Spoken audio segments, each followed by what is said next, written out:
about this MAC layer. In this MAC layer, the architecture of this MAC layer is shown in this document. Look at here. Here we are having TXRX MAC controller. This is a 5 side. Here only we have to integrate our 5 core. Okay. Then TXRX MAC controller. This controller will speak with this 5 side as well as it will control the whole logic. Then authentication module, we know that one. What is that? In wireless USB we are having 4-way handshake method, so it will do that one. Next, what is this TX memory and RX memory? While our core, here I mean if I am using the word core means this entire structure, wireless USB device. Okay, if our core is working as a receiver, that means it is getting the data from the host. Okay, during that time it will get the data from the 5 side, right? You have to refer with this diagram. It will get the data from this 5 side. Okay, so who is speaking with this 5? This TXRX MAC controller. Okay, so this 5 will get analog signal and it will convert digital into digital. Then it will transmit that received data in terms of bytes, byte by byte. You can serial or parallel data can transmit. Yeah, byte bus. It's not a single bit. If you are using a single line, means that is a serial, right? Here you are using bus, 8-bit bus, so it will transmit 8-bit at a time.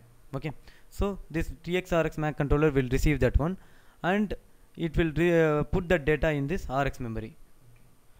While it is saving in this RX memory only, this MAC header process is tapping that header alone, and it is doing process, right?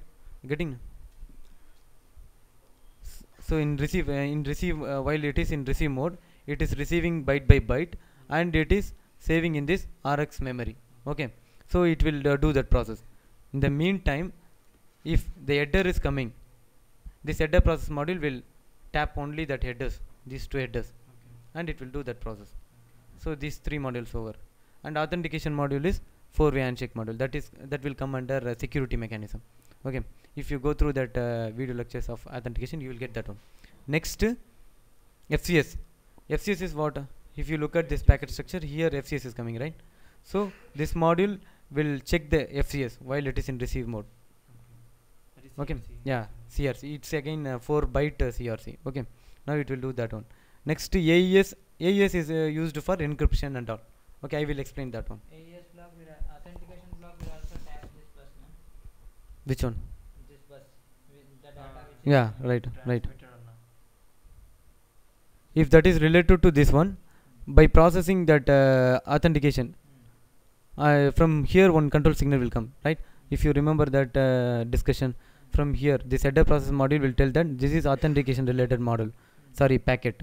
So it will do the process on the incoming packet. Okay, that is what. This will give the signal to this. Yeah. Okay, so this is over, and configure is, CPU will come and configure some parameters.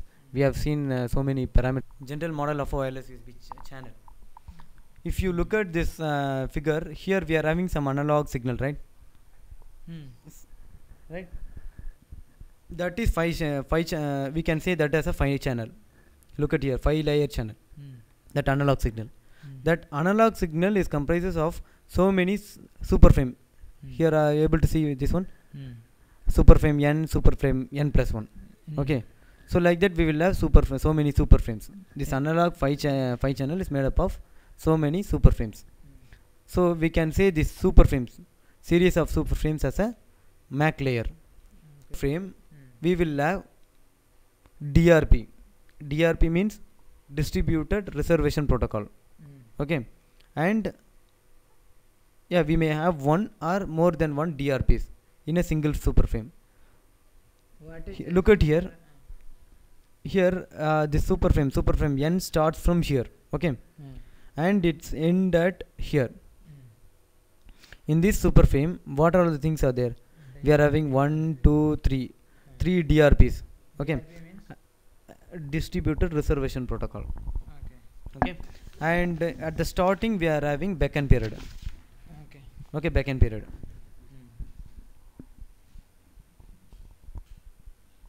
Getting? Okay, backend period. So now we are going to see about this backend period only. And one more thing, inside this DRP you can find so many MMCs. MMC. Yeah, MMC means macro schedule management command. Okay, this command, this packet, this is also one packet. Okay, so by using this packet only, host will tell the devices that in the next coming slots, what are all the devices will going to participate in the communication. Participate in the communication. Okay. Host will tell. Yeah. Here you can find some gap, right? This time duration. This time duration only data transaction between host and device will happen. Okay. So which device has to transmit at what time? These things will be present here in MMC. Micro scheduled management. This backend period will be transmitted to all the devices. All the devices will try to capture this backend. Okay. In this backend period, it will transmit backend packet. Okay. In that backend packet, it will tell that at what time this DRP will start. Okay. First DRP will start. At what time second DRP will start. Like that, it will tell.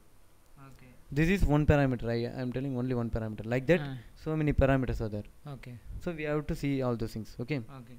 And by using this, you can synchronize. This super frame length is 65 millisecond. One super frame length is 65 millisecond. Okay. So at the start of the super frame, we will get the backend. Okay. 65 millisecond.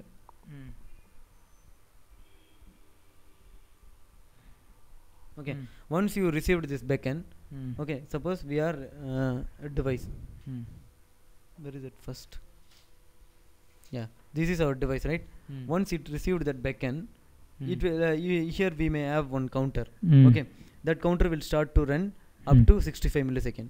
So once it reached that 65 millisecond, then it may expect the second backend from super frame number n+1. Understood. So this is used for synchronization purpose also. For synchronization purpose also we are using backend. This is second. Like that, so many things are there. We'll see. Okay.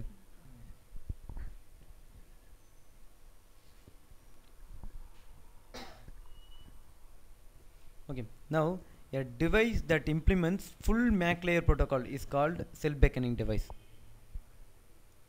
Okay. A device that is not aware of MAC layer channel and instead it relies on the host to help it to be a good MAC layer citizen is called a directed beckoning device. There are three kinds of devices out there. We know that one: self-beckoning, directed beckoning, and non-beckoning. Okay. So what is self-beckoning device means? A device which will implement all the features of MAC layer, known as self-beckoning. A device that is not aware of MAC layer channel, but instead it relies on host to guide him. That kind of device is directed beckoning. Host will direct, based on that it will do that backend process and all. That is a second kind of device, directed beckoning. And third one, devices that unaware of MAC layer channel and have restricted to transmit and receive capabilities, such that they don't need to don't need to beckon, are called a non-beckoning device. So now our core we can here, as I told earlier, DRP related IEs will be there, right? So on receipt of for example, I want to show some kind of packets. In directed beckoning device we are having these three concepts: device transmit packet, count packets, capture packet, right? In DRP TX RP, what is there? On receipt of this request, the device will remove the associated DRP IE from its MAC layer beacon. Okay, we'll see this packet in detail.